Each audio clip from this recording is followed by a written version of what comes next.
One of the most well-documented and infamous hauntings in America started on the night of May 6, 1961. It was Ernie Rivers' birthday, a shy kid with few friends who lived with his grandmother, Maybelle Clark, in a small apartment in Felix Fold Project in Newark, New Jersey. Ernie was a quiet and lonely kid with few friends, but on the evening of his 13th birthday, something came to Ernie, and it was not leaving willingly. It all began with what seemed like an accident. That night, as Ernie sat in his room playing by himself, his grandmother in her own room jumped as a glass jar suddenly fell from its perch atop a dresser and crashed to the floor. This would be just the start.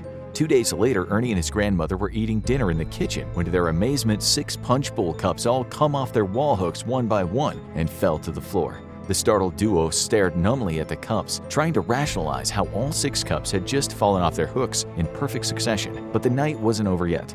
A few hours later, as Ernie and his grandmother were relaxing, several glass bottles inside the bathroom smashed on the floor. Rushing to investigate, the two watched in amazement as a bottle of antiseptic comes flying into the living room and lands with a thud on the floor. Believing an intruder was in the house, Maybelle rushed to the bathroom only to find the door closed, and once opened, the bathroom was completely empty. How in the world did a bottle of antiseptic fly through a closed door and land in the living room? Shaken, Maybelle invited a neighbor over to take her mind off the troubles. She was hesitant to speak about what was going on. She didn't want to be labeled as crazy by the building tenants, and she feared being discovered by the building manager. In an age of institutionalized racism, the last thing Maybelle and her grandson needed was to be labeled as troublemakers. But if Maybelle wasn't going to come clean about the happenings inside the apartment, whatever malevolent force had invited itself inside wasn't going to go away. As the two older women chatted, a cologne bottle suddenly darted into the living room and began to zigzag through the air. Finally, it smashed on the floor, spilling the contents everywhere. The neighbor then watched in amazement as a glass decanter began to move by itself from its perch atop the refrigerator and hurried to catch it before it fell and smashed to the floor. Looking at Maybelle expectantly and demanding answers, she's forced to come clean about the phenomenon she and her grandson had been experiencing lately. Despite what she had just witnessed, the neighbor remained skeptical until suddenly the lamp in the living room shattered into a million pieces completely on its own. Maybelle, the neighbor, and Ernie all fled the apartment, but they'll have to return eventually and face the evil entity within. The incident would become known as Project Poltergeist and would become the first haunting documented by American parapsychologists. Young Ernie had grown up in Montclair, New Jersey with his mother and father. Whatever happy childhood Ernie had hoped for, though, would be destroyed 2 weeks before Christmas in 1956. His mother, Anne, had battled random illnesses for all her life, and she had once more fallen ill. Complaining of her illness to Ernie's father, Ernest Sr., the two got into a fight as they had no money for a doctor visit, and what little money they did have, Ernest was saving for his son's Christmas gifts. Angry, Ernest Sr. rolled over in bed and complained, "You're nothing but a doctor's bill to me," before falling asleep.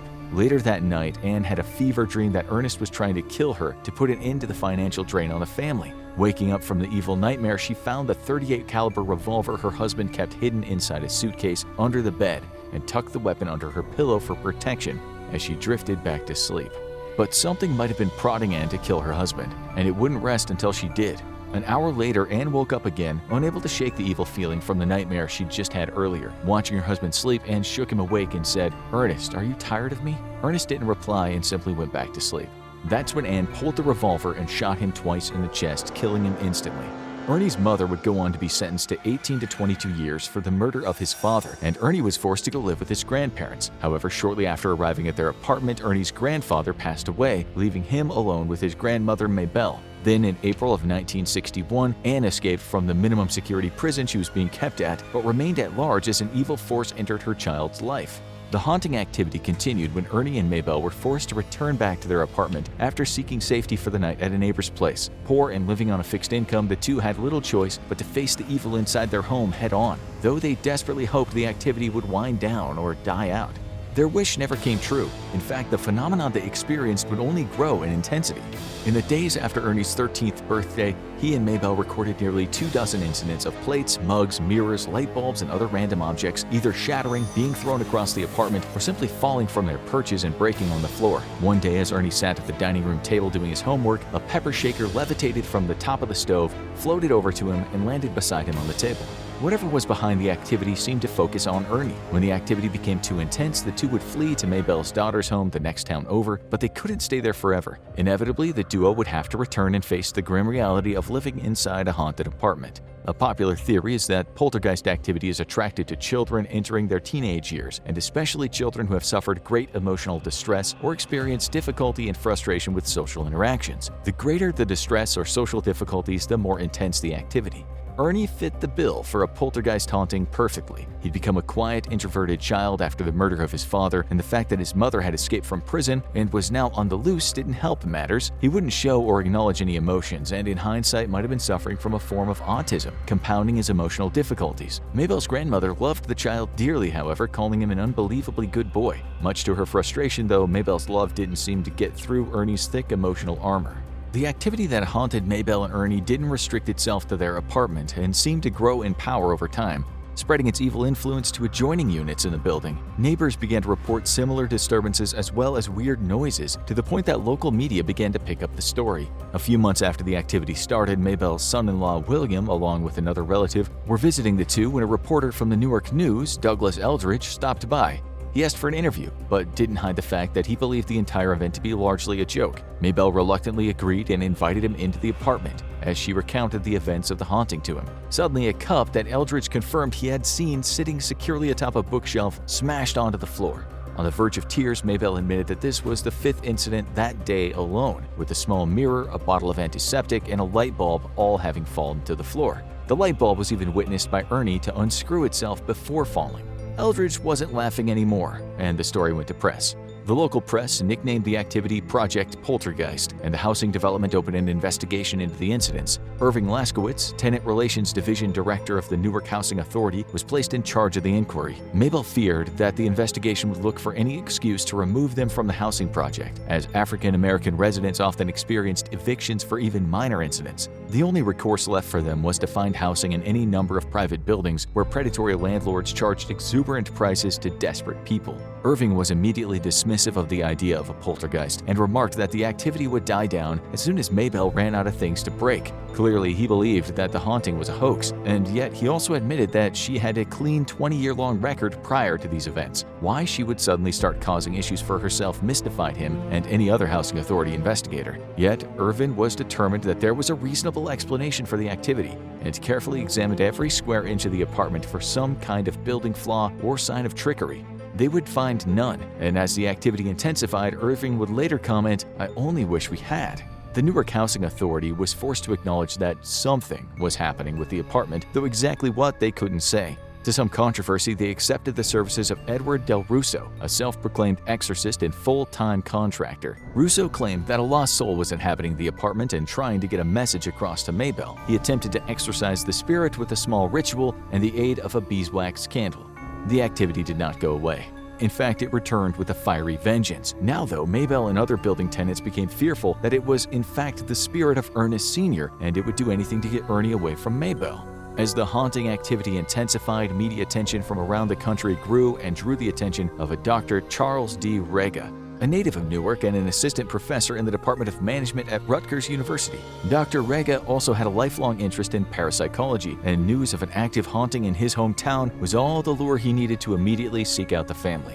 Dr. Rega believed in the popular theory of recurrent spontaneous psychokinesis, or RSPK. This theory postulated that some unseen force interacted with a human agent, typically a troubled adolescent, in order to manifest direct physical effects on the environment. Often the activity would begin with small displays before building to a crescendo and then eventually fading completely.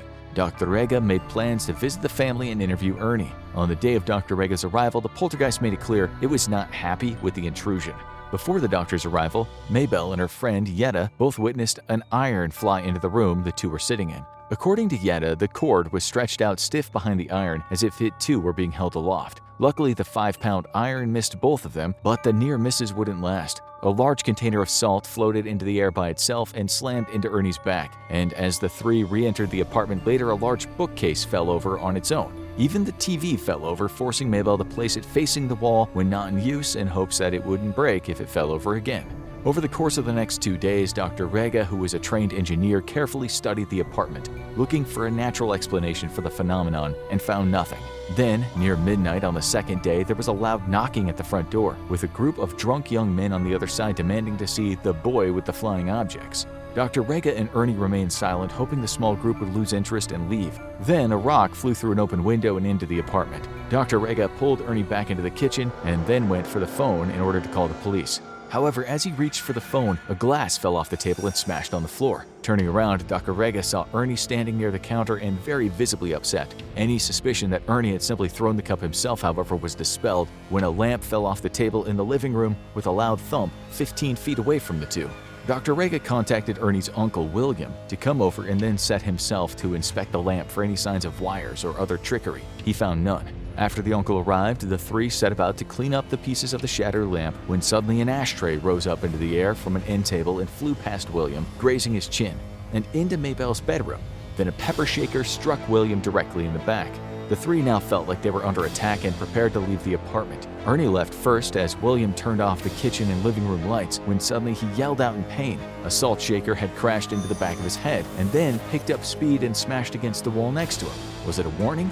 There was no time to tell, as suddenly an ashtray on a bookshelf flew into the ground between William and Dr. Rega. The three fled the apartment and didn't return that night. A few days later, a reporter from the Newark Star-Ledger and the assistant director of the Newark Housing Authority came to the apartment to conduct a second investigation. The reporter and assistant director were both suspicious that Ernie was behind the activity, but while at the apartment they watched a pill bottle lift off a shelf and fly across the air to land inside Maybelle's room. Ernie could not have been responsible, and the reporter would go on to document that Ernie was in his room and would have to teleport back and forth to throw the pill bottle. Dr. Rega was confident that Ernie was responsible though, but not in the sense that the skeptics believed he was. Instead, he believed that Ernie was the channel for the poltergeist activity and carried out an experiment to prove it. He sat Ernie down at the kitchen table and asked him to pick an object to focus the psychokinetic activity on. Ernie chose a mustard jar. 20 minutes later, with Ernie in the living room and Dr. Rega and William in the kitchen, the mustard jar suddenly floated up above the table over the heads of the two before being hurled into the wall. Incredibly, both men noted that the jar seemed to shatter before hitting the wall. In September 1961, Dr. William G. Roll, director of the Psychical Research Foundation at Duke University and former World War II Dutch resistance member, came to New York for a 3-day Parapsychological Association convention. On the last day of the convention, Dr. Roll joined Dr. Rega for a visit to the haunted apartment, but upon arriving, discovered that Ernie had been staying with his uncle for a few weeks. While there, no strange activity had been reported at either location. Now convinced that Ernie was in fact the focus of the activity, Dr. Roll asked for Maybelle to bring Ernie back to the apartment so he could be directly observed. Dr. Roll would visit the family multiple times in the coming weeks, and on one visit he rushed into the apartment after hearing a commotion inside. Upon bursting in, he found Ernie sitting on the couch and an ashtray still moving about on the floor as if it had been thrown. On a second visit, money went missing from Maybelle's purse, and Ernie was blamed for the theft, despite it being extremely uncharacteristic of the very well-behaved boy. Later, as Ernie was taking the trash out, he discovered the missing money strewn about in the hallway outside the apartment, including a dollar bill ripped in half and $2 extra than what had been taken. It was almost as if the paranormal activity wanted Ernie to be blamed for its actions. Maybelle's patience with the entire phenomenon was wearing her nerves thin, and she at last had enough of the investigation. She told Dr. Roll and Ernie both to get out of the apartment, and as Dr. Roll began to debate with her, a bottle smacked into the back of his head. Ernie couldn't have been responsible, as Dr. Roll was facing him head-on when the attack took place. Ernie went to stay with his aunt and uncle, but eventually the two couldn't afford to keep him with him any longer. He was forced to return to his grandmother's apartment, and when he did, so too did the activity. However, it returned with a vengeance, as the TV, the washing machine, the refrigerator, and an entire kitchen cupboard fell over onto the floor. Poor Ernie was terrified every day he had to live in the apartment, but he had no other choice. Maybelle's desperation grew to the point that she took Ernie to the police and begged them to take him and put him somewhere safe. However, unless he broke the law, there was nothing the police could do. She then turned to various friends who all took Ernie in, but this time, the activity followed. After a rapid series of terrifying incidents, Ernie would be forced to leave one home after another, as the activity made its displeasure known with growing violence. The Newark Housing Authority had enough at this point, and working with the New Jersey Board of Child Welfare, decided that Ernie would be removed from Maybelle's custody and placed in a group home. Dr. Roll knew that poltergeist activity tended to end very abruptly after reaching a crescendo and feared losing an opportunity to study a once-in-a-lifetime case in his own backyard. A month after Ernie's departure from the apartment, Dr. Roll, along with Dr. Rega and experts at NYU, examined Ernie and invited him into the parapsychology laboratory at Duke University for observation. Because it was clear that the activity intensified when Ernie was in the presence of his grandmother, they invited Maybelle as well. Now the activity could be studied under controlled laboratory conditions, but the entity behind the activity was very angry at this turn of events. Dr. Roll got the two a room at the Jagtar Hotel. However, as soon as Dr. Roll got home, he received messages from Maybelle that he needed to return immediately to the hotel. Upon arrival, he discovered Ernie on the floor with his arms wrapped around the television. The two reported an ashtray falling off a table and a glass smashing while Ernie was inside the bathroom, where Ernie saw toothpaste float from the shelf and get hurled into the bathtub. Back in the room, Maybelle had put a lamp on the floor only to have it flip over while a phone next to it also fell on the floor. Fearing that the expensive television would be next, Ernie ran to it and held onto it for dear life. Laboratory observations of Ernie began on December 18th. First, Ernie's brainwaves were recorded with a neurologist at first concluding that all activity fell within normal range. However, odd spikes of activity that the doctor couldn't explain began to appear on the results, confusing the staff. Dr. John Altroki, president of medical psychology, interviewed Ernie alongside several graduate students. Dr. Altroki became fascinated with Ernie, remarking that Ernie was the only person he'd ever encountered who had no discrepancy between the self and ideal self. In other words, Ernie didn't have an idealized version of himself that he wanted to present to the world, which lended credibility to the fact that Ernie wasn't hoaxing the phenomenon. Further psychological evaluation revealed that Ernie was actively suppressing his emotions, both positive and negative. Ernie admitted to feeling extreme waves of anger and even hatred toward the children who made fun of him. And the psychologist theorized that perhaps Ernie had bottled up his emotions out of fear that if he let them out, he might do something as drastic as his mother had done when she murdered his father. However, Ernie was also a deeply lonely boy who craved normalcy and a love that he simply couldn't and wasn't willing to receive. All of this supported the theory by the paranormal experts that the poltergeist activity could be linked directly to Ernie's mental state, but it was up to them to determine if the haunting was real or not, and they soon would make a shocking discovery. Ernie and his grandmother were placed inside a room with a one-way mirror, observed without their knowledge. After waiting a short while, Maybelle was asked to leave the room. During her absence, Ernie quickly snatched up 2 measuring tapes from the table in front of him and hid them inside his shirt. When Maybelle returned, she was immediately called back out again. As soon as her back was turned, Ernie threw the 2 tapes at her, and when confronted, Ernie denied throwing the tapes. Even though Ernie had been caught red-handed throwing the tapes, all was not as it seemed. Some of the activity recorded by the reporters, Dr. Rega, and housing authority investigators was beyond the capability of Ernie to have hoaxed, so the doctors continued their investigation with a barrage of psychological tests. Eventually, they ran a polygraph test on Ernie to test his truthfulness, and he successfully passed a series of control questions. However, when asked about the tapes thrown at his grandmother, Ernie insisted he had not thrown the tapes, and the polygraph showed no sign of deception. The doctors were confused. In their analysis of Ernie, they deduced that he was slightly below average in terms of intelligence for a child of his age. So, how had he outwitted the professors and faked a polygraph? A theory quickly emerged. Ernie was entering states of complete dissociation. In other words, he wasn't lying. Ernie hadn't been the one to throw the tapes because he wasn't consciously aware of doing so. But that left the question, who was responsible? In further psychological interviews, Ernie opened up about his father, describing him as a very angry man who frightened him and his mother. However, other times Ernie genuinely showed love for his dead father. Then, when asked about his murder, the boy simply remarked that he was relieved that it hadn't been his father who had killed his mother. The team came to the conclusion that the poltergeist activity was directly related to the family turmoil and Ernie's inner psychological trauma. With the discovery of Ernie's dissociative states, it was now feared that the poltergeist force behind the activity was not just acting around Ernie, but directly influencing him against his will.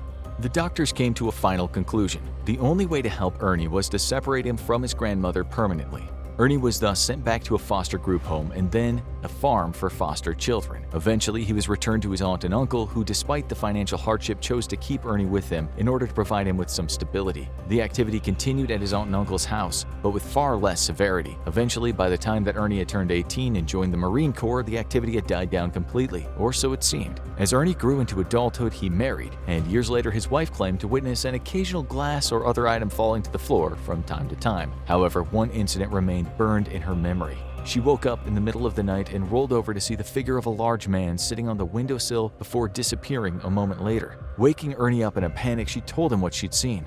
Ernie, however, responded as if he was completely familiar with what she had just seen, remarking only with, "Just go back to sleep, don't worry about it." Now go check out the true story of the Enfield poltergeist, or click this other video instead.